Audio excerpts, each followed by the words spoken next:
Baik, selamat pagi Dek. Perkenalkan saya dengan Dr. Keja. Hari ini kita akan melakukan pemeriksaan dari saraf kranial yang ketujuh, yaitu secara pasialis.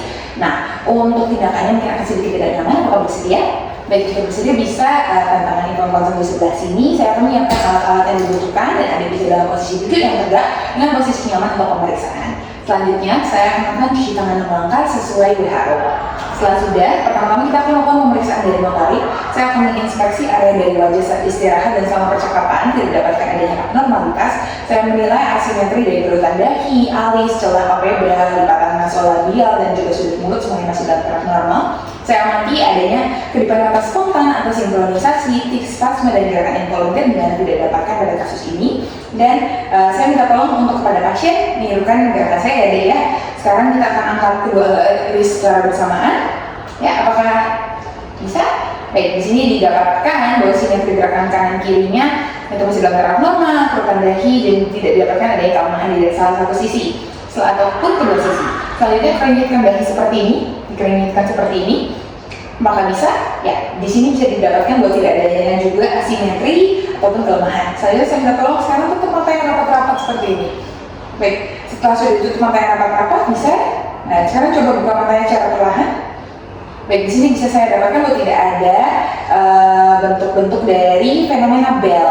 Dan selanjutnya saya minta tolong untuk tersenyum seperti ini, tunjukkan gigi atas dan bawah bulannya. Baik, ya sudah bisa dan atau menyaringnya. Di sini didapatkan bahwa simetri dan saya sudah membandingkan lipatan dari nasolabial sama tidak dalam normal. Selanjutnya mengonyolkan bibir seperti hendak bersiul seperti ini.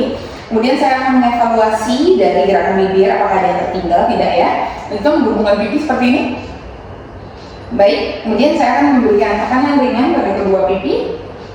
Saya akan melihat apakah kedua keluar dari satu sisi ya. Tidak ya, sedang dalam taraf normal. Baik, selanjutnya saya akan melakukan pemeriksaan stetoskop loudness balance test, di mana di ruangan yang hening seperti sekarang saya minta pasien untuk duduk tegak dan menutup mata selama pemeriksaan. Bisa ditutup ya dek ya matanya.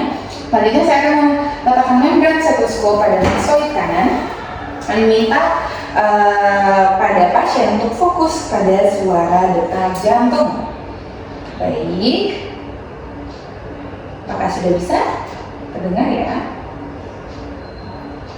Oke, ya sekarang di kiri.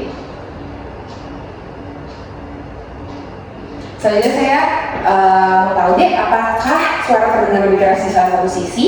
Tidak ya, sama semuanya. Baik, apakah ada selain keras mengganggu atau terlalu nyaring? Tidak didapatkan juga. Baik, untuk hasilnya tadi sudah saya catat dan untuk penginterpretasiannya suaranya seimbang, normal dan tidak didapatkan adanya lesi distal dari percabangan nervus stapedius. Dan untuk suara lebih keras di sisi lesi jika ada refleks stapedius ini jadi tidak aktif, lesi endofasial proksimal dan itu merupakan hiperakusis dan tidak didapatkan pada kasus pasien ini. Selanjutnya saya akan melakukan pemeriksaan uji shimmer. Pertama-tama saya akan melakukan penginformasian bahwa tes ini akan sedikit mengiritasi. Untuk persiapannya saya akan persiapkan yaitu ada strip shimmer, saya melipat bagian ujung dari stripnya. Kemudian pasien bisa dalam posisi duduk tegak, pandangan ke atas. Dan pertama-tama saya akan menarik palpebra inferior, kemudian akses ke korneus inferior, dan letakkan strip pada perbatasan sepertiga tengah. Dan temporal dari palpebra inferior tanpa menyentuh kornea tunggu 5 menit dengan mata terpejam. Kemudian saya lepas strip secara hati-hati dengan ukur panjang basah dalam milimeter dari lipatan ujung strip. Baik, ini untuk tes dari uji streamernya nanti akan ditahan palpebranya kemudian ditaruh di mata gini, nanti air matanya akan keluar seperti ini. Untuk itu dicek nanti dalam 5 menit akan ada minimal dari 5 mm di kedua sisi. Kemudian jika tidak ada kita bisa menggunakan ini juga untuk mengecek apakah tadi uji untuk pengeluaran dari lakrimalnya bisa berjalan dengan baik. Dan catatan hasil dibandingkan untuk kedua matanya juga, nanti kita gambarkan sebelah sini juga untuk kedua mata. Kemudian untuk interpretasinya nilai normal lebih dari 10 mm per 5 menit dan abnormal jika kurang dari itu dan atau jika salah satu sisi kurang dari 70% dari sisi yang sehat dan nilai total kurang dari 25 mm pada kedua mata tanpa anestesi. Selanjutnya untuk pemeriksaan sensorik dari pengecapan, saya minta pasien untuk menjulurkan lidah ke satu sisi, pertama-tama yang kanan dulu, kemudian yang kiri. Baik, setelah itu Saya akan coba lagi minta untuk diulurkan ke arah kanan. Baik, saya akan teteskan bahan pengencap satu persatu, yaitu pertama kali adanya gula, kemudian ada cuka, garam atau kina pahit pada 2/3 dari depan lidah sisi kiri dan juga sisi kanan. Kemudian saya meminta pada pasien menunjukkan pada kartu yang berisi daftar rasa manis, asam, asin, pahit. Setelah kemudian mulut dibilas dengan air, maka ini akan dilakukan satu persatu tindakannya.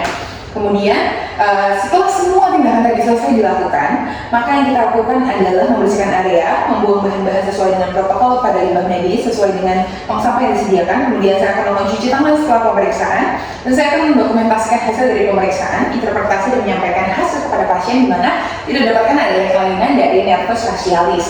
Baik, untuk semua tindakan tadi didapatkan bahwa semua masih dalam fungsi normal, tidak ada kelemahan maupun lesi di salah satu dari sisi baik di nervusnya ataupun dari otot-otot pun juga. Apakah ada pertanyaan?